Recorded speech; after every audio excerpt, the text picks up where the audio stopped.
A lot of things happening in Providence and reform happening at the State House, sort of. No. The Dan Yorke State of Mind program is brought to you in part by Lookout Rhode Island and Takeo Comfort Solutions. No, don't buy it. It's no, a little bit, but not really. How are you? Nice to have you in. Samuel Zurier is here. He is a Providence City Councilor, and he has his own questions, comments on cleaning up Providence's way of doing business when it comes to things like grants and transparency, and we'll talk a little bit about the east side and parking and the economy of the city and all that. So we got a lot to do with the councilor tonight, but in the meantime, we got to check over the rundown because there are things to talk about. And of course, we've got this thing called the presidential race, which continues to lead us on the headlines. And sure, she has made history. And I mean, there's a part of me that really does, you know, I don't know how to say this. I don't always look at Hillary Clinton as a woman. And the reason I say that is because I think that her public service and her history have been so profound, and she's been so part of the fabric that I don't see her, this is just me talking now, I don't see her as elect the woman, even though there's been a lot of, you know, female card played in this thing. And that's, I say that out of respect. I don't say that out of disrespect. So don't misunderstand me. I think I don't ever think of Hillary Clinton as a tough decision based on gender. I think she's absolutely got the resume and is absolutely qualified to be the President of the United States if you buy her act. Does that make any sense? Anyway, what I don't buy is some of what's been going on here. Headlines, you know, Nancy Pelosi, she has every right to endorse. But there's some shenanigans going on here. You know, the Associated Press last night put out this missive that with the superdelegates now all counted, Hillary Clinton's over the top. So she's kind of made history informally. I don't think it's very fair in the process, especially with Super Tuesday looming tonight. Here's the latest. We are on the brink of a historic, unprecedented moment. But we still have work to do, don't we? On the stump and online, Clinton urged her supporters in 6 states not to get complacent today and to finish the primary strong. She'll need all of them because recent polls of the nation's largest state show Clinton leading by just 2 points. We have a really important election now. Her Democratic opponent wasn't ready to accept the news either. We're going to go into that convention with enormous momentum.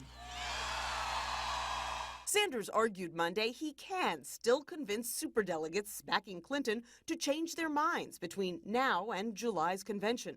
In every instance, we beat Trump by far larger margins than does Hillary Clinton. He's basically seems to be suggesting that superdelegates should overturn the will of the people. President Obama called Sanders this week, alerting him that he would soon endorse Clinton, urging him to help unify the party. And I really think it's not appropriate to talk about my discussions with the president. Democratic groups aren't waiting for Sanders to come around.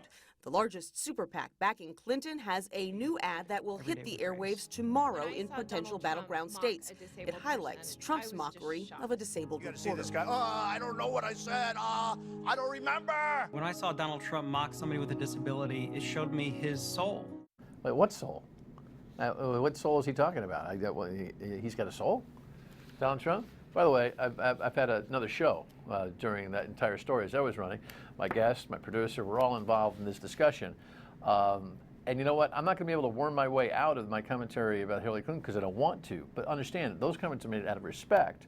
I think that she's so accomplished that the gender issue is almost secondary, and it is very much secondary for a lot of people in this race because she's accomplished.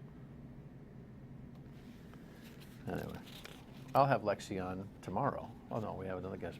I'll have her on soon. She's itching to get a piece of me anyway, I can promise you. What else did I want to say about this? Oh yeah, I think it's a little unfair that Bernie Sanders now has to deal with a primary that is previewed by a lock for the whole presidential deal. You know what? Superdelegates can move. They most likely won't. But the irony is that the superdelegates actually turned the tables on popular votes in the early primaries. So when Hillary is talking about, oh, he wants to bypass, he wants, you know, her discussion of the superdelegates is ironic in the sense that they were used to her advantage early on in this campaign. It kind of set a higher bar for delegate performance. In other words, she got them, and she was way ahead with them. All right. I got another debate going on in my head as I speak here. Let's mend some fences, that like the Paw Sox do, or did, or are trying to do at McCoy Stadium. Headline yesterday, I was in attendance at this event. Let's run this story. It'll kind of set the scene, then we'll talk a little bit more about what happened there. The Paw Sox wanted to build a taxpayer-funded ballpark in downtown Providence, but the proposal fell through. Now the team is taking a closer look at the ballpark it already has. Officials are looking for a consulting firm to analyze McCoy Stadium's strengths and weaknesses and the cost of any upgrades. We're going to be working together. We're going to be studying together. We're going to be looking at specific issues. Unlike previous studies, this one is a joint effort by the City of Pawtucket, State of Rhode Island, and Paw Sox. The Paw Sox once commissioned a private study showing the stadium needed $66 million in upgrades to stay viable, but the full report was never released publicly. They had offered to share that study with us. We wanted to make sure that this was a clear and transparent process. The results of the study will help determine what will happen to McCoy Stadium after the team's lease in 2021 is up. We continue to build that roadmap that is going to ensure that the residents and the fan base enjoy that family-friendly, affordable brand of baseball for generations to come. You know, it's kind of interesting. I was there at McCoy yesterday covering this event, and I got a general sense from all the players about how they just wanted to forget about last year and Jim Skeffington's effort to bring this team from Pawtucket to Providence. God rest his soul. But Jim was playing hardball, and they're all kind of like, oh, well, you know, we didn't understand the politics. It was too tough. And you know, there's a bunch of revisionist history going on there because there are a lot of people that are very invested in that move to Providence. But it was a public relations disaster, no doubt. I had Don Grebian, the mayor of the fair city of Pawtucket, here on this program last year, even before that scene that you see here. And I asked him what the chances were of saving this deal. And this is when he first got the Dear John letter, like, we're leaving. And he told me 10%, you know, at best. So I asked Larry Lucchino, who is the chairman, of course, of Red Sox fame, right, at the event for a radio interview, whether that 10% had moved. You'd have to ask him. I hesitate to quantify, put specific numbers on these things. So we'll know much more after the study. Ask me that question 6 months from now, when we have a lot more data, a lot more comparisons, a lot more financial information. And for those cities that are interested in this product and having it come their way, is this a bad break for them today? I can't speak to how they will take it. I really don't think it's possible for me to do that. I think that they probably, if I were guessing, and that's all it is, that they would probably think that it's fair and appropriate to examine McCoy thoroughly and collaboratively before any major decisions are made. But if they ask you, Mr. Lucchino, does this mean you have less interest in us today than you might have a year ago? The answer would be? And the answer would be, listen, we're focusing on Pawtucket and McCoy. We told you that. That's what we're focusing our attention on at the present time. And that's all I can say to you. You know, my guess is that it's moved past 50%, that the Paw Sox will remain here, but I'll tell you, the attendance records will not come back. The average attendance, which is down some 2,000 per game, bad weather to start, will only come back when people feel like this is a long-term investment, and 2021 doesn't feel long-term to people because they feel kind of jilted. It's a broken marriage, but they're in counseling, and they're getting there. Grant reform, real quick, front page in the Providence Journal. Note the question mark and note the story. This is the program that doled out more than $2 million to former State Rep Raymond Gallison's controversial nonprofit. Now it's being scrapped and replaced. This is a list of more than 200 Rhode Island organizations. They received a combined $11 million in taxpayer money this fiscal year, with little vetting and no vote on the individual organizations getting grants. House Speaker Nicholas Mattiello and Senate President Teresa Paiva-Weed are now stopping that program. The Community Service Grant Program, as we have known it, will cease and will be no more. We're terminating it. Instead, Mattiello says around 24 or so organizations, such as Crossroads, will now have their own line items in the budget giving them state funds, which means lawmakers will vet and vote on those grants when they discuss the budget. The rest of the money will be allocated to each state agency, which will dole out grants to nonprofits that apply. We also need to ensure that the process is as transparent and as accountable as possible. The reforms come amid an investigation into former Rep. Raymond Gallison, whose nonprofit AEP was receiving grants from the General Assembly, where he was the finance chair, raising ethics concerns after his resignation and prompting the House Speaker to order an audit of the taxpayer dollars Gallison received. While that story is absolutely accurate, it is exactly what Nick Mattiello was looking for. He's looking for reform, reform, reform. Hey, by the way, these community grants that this particular story focused on are easily moved into the budget and into the administration. It's easy to create transparency. They just weren't watching the store. So I rubbed the belly. Oh, they did a good job, did a good job, did a good job. What they've screwed up is the legislative grants that total $2 million that are doled out at $500 a pop, and that's why this headline is the way it is. I'll show it to you again. Reforms, the question mark. I applaud for the Journal for having some kind of advocacy journalism role here. Because the truth of the matter is that the real gristle of corruption in this state, the real power and the authority that is wielded by the House Speaker and the Senate President, splitting a couple $1 million apiece with grants of $500 to $5,000 for the little leagues and every other little organization, is in place and ain't going anywhere, because that's how they run the show. Speaking of grants and all that kind of stuff, there are others that are also a conversation in the city of Providence. Check out this headline here. And our guest this evening will have some things to say about that, a whole bunch of other stuff. Sam Zurier is back, Providence City Councilman. Good to see you. Thanks for having me. You have a thought on the entire grant environment and culture around here, state and city? Well, after the state story broke, a colleague, David Salvatore, and I worked on a program to review the city council's grants. And interestingly enough, in the middle of that week, there was an arrest of a city council member involving grants. So it was even more timely than we thought. The city council approved the resolution, and we will now be auditing our grants for the last 10 years. Right. It's a bunch of political candy, no doubt. We'll talk more about that and some other things happening in the city of Providence when we come back. Don't go anywhere. So take a look at this headline. I don't need to remind you of this. This happened in the city of Providence only weeks ago. Wow, that's a damaging headline. Here was the Target 12 story about it. There are no indications Councilman Kevin Jackson is planning to set up a defense fund to fight charges that he violated campaign finance law and embezzled more than $127,000 from the track team he founded nearly 40 years ago. For Plunderdome. But Councilman Sam Zurier tells Target 12 that while Jackson's arrest triggered the ordinance proposal, the city should have put this type of law on the books when Operation Plunderdome put the late former Mayor Buddy Cianci and others in prison. It's a way for the public to track who is providing financial support to sitting elected officials. We already regulate campaign contributions. As first reported by Target 12, Jackson was in trouble earlier this year for not reporting campaign contributions, and the criminal charges he faces now include accusations that he paid for this campaign ad with funds meant for the Cobra track team. Jackson's attorney, Artie Kaloyan, tells us there are no present intentions by Jackson to start a legal defense fund.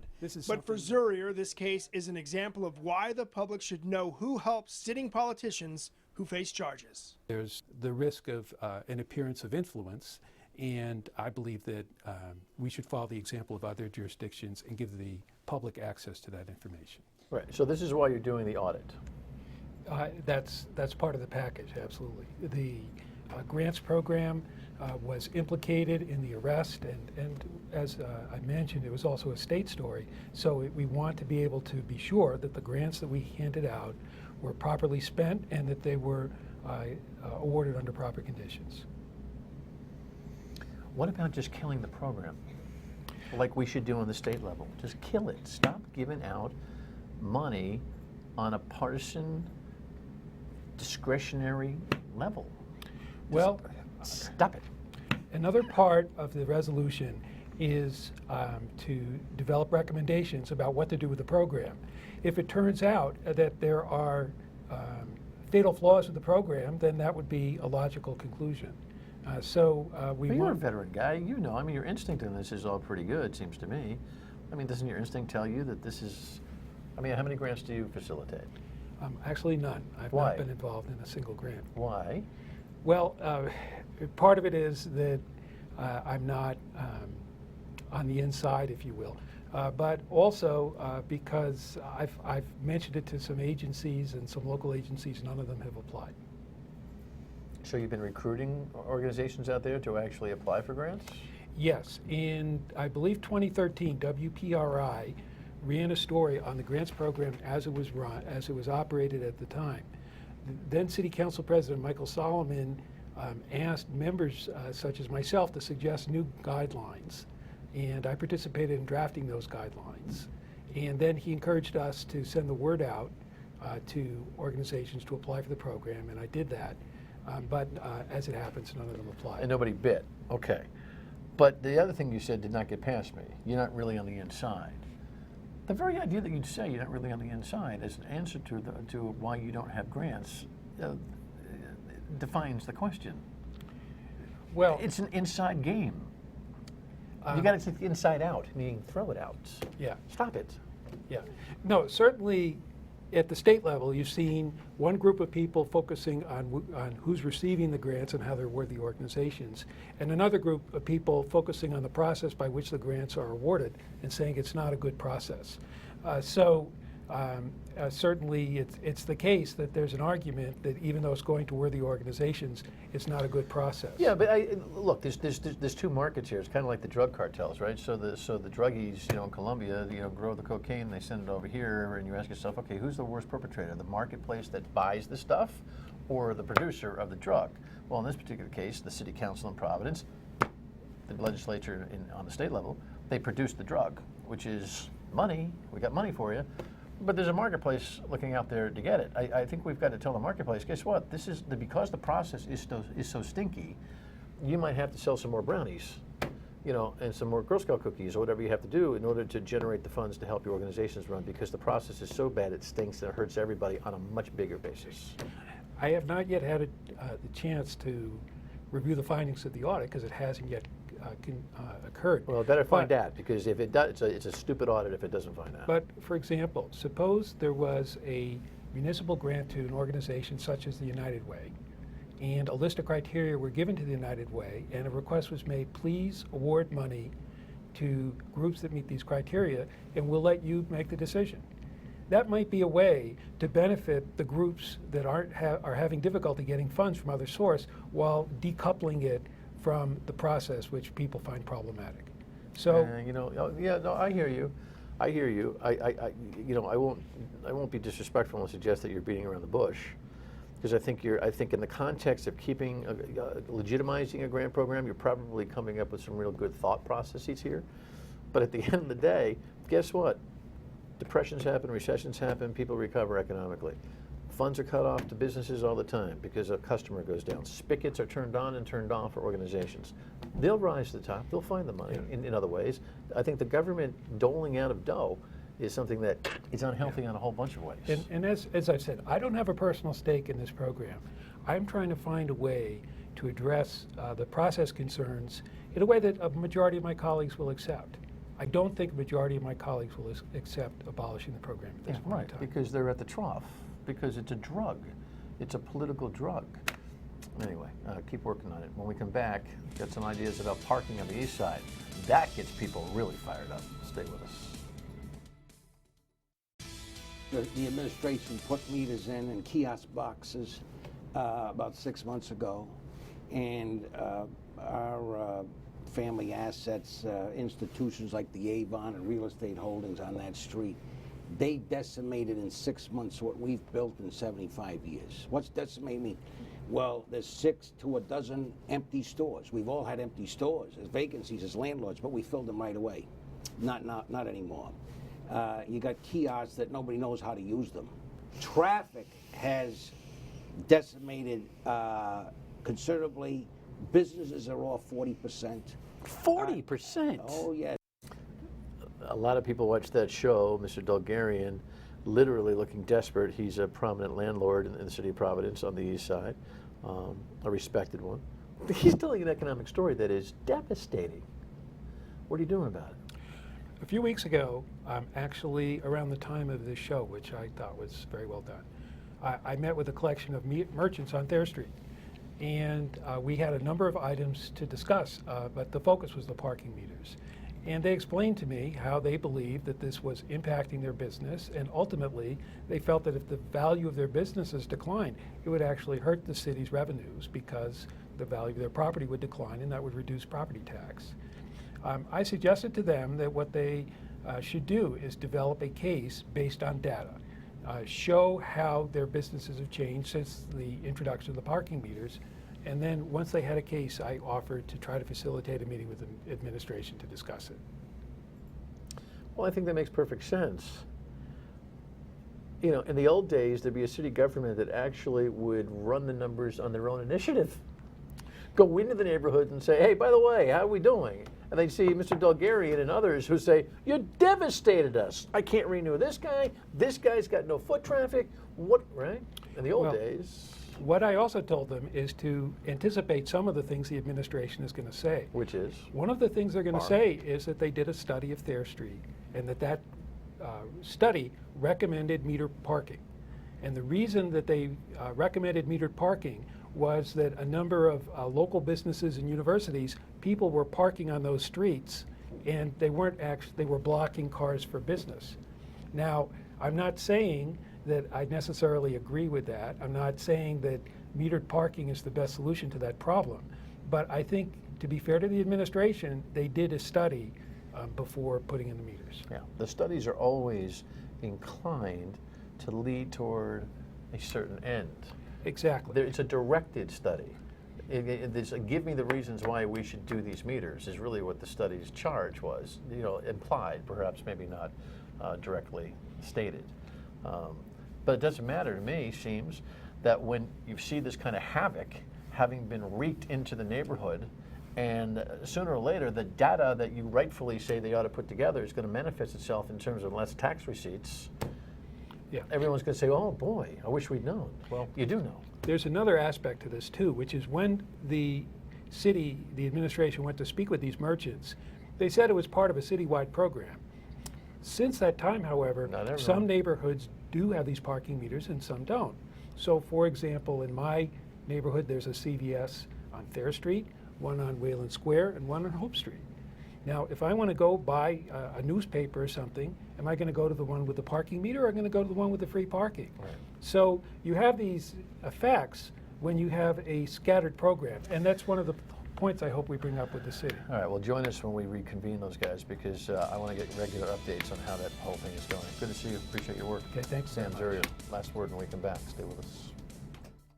That discussion we had earlier about Hillary will continue with our guest tomorrow night, Joe Paolino, former mayor of the city of Providence, prominent guy in the city, of course, and very good friend of the Clintons, will be my guest. We'll talk about the politics of the day and also some of his challenges trying to nudge the city along to change some policies downtown. So stay tuned for that. We'll see you on the radio tomorrow at 3 o'clock as well on WPRL. Thanks for watching. Good night.